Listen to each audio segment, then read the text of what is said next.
Hey everybody, Jazzmyn Banks back again, following up on the weight loss dilemma I have myself embroiled in.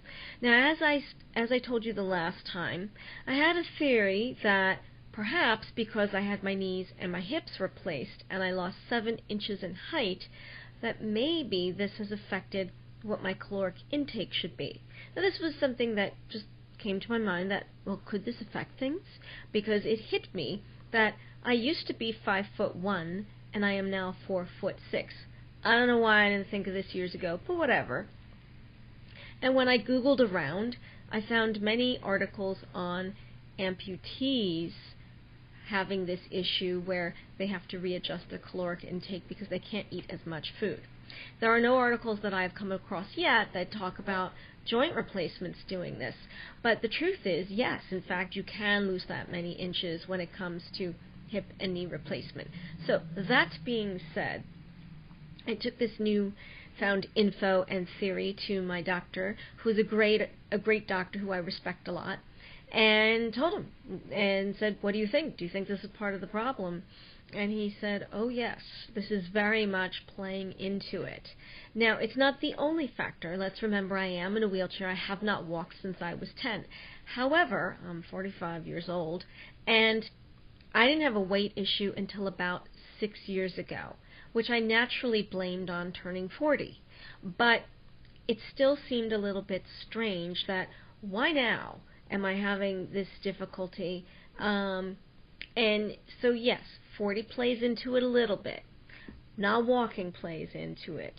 And also I have a disease that also juvenile rheumatoid arthritis, and when it's not happy with me, my body tries to defend itself by producing more cortisone. And the side effect of any steroid, whether you produce it or you take it from a pharmacy, is weight gain. But again, I've had that disease since I was 7.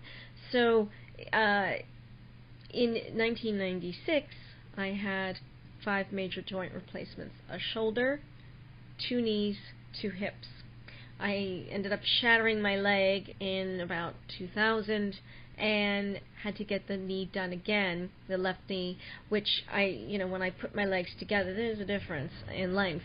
So this affected my height for sure, and this is around the time, not long after that, that I started to have major troubles with weight gain, and it slowly crept up from there. So the doctor's solution to start with, he said, yes, you need to get a nutritionist who can help you with this. So that ball is rolling. In the meantime, aside from try to eat smaller plates, buy smaller plates, which I have already been in use of that theory. You have a smaller plate, therefore you put less food, and therefore it looks like more food than if it were on a bigger plate. And it does make a difference when you're trying to eat and maintain a diet. The other thing is, he said, the key to this right now, to start this process, is when I feel about 80% full from the meal I'm eating, I need to stop and don't eat anymore, because your body will not be in starvation mode, and then you'll be ravenously hungry and you'll overeat. You'll have had the proper amount of food, and you're still eating less than when you eat till you're full. So you need to eat till you're satisfied, not till you're full.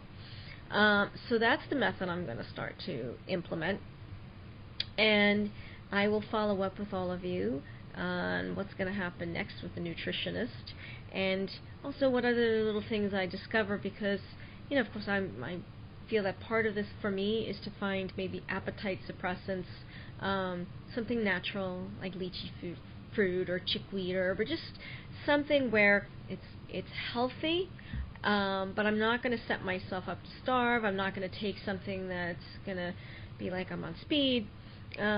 So those are the things that I'm going to be doing. I would love your input, your questions, your comments, and if anyone else has had this issue, please share your story. And thank you very much, and I will talk to you next time.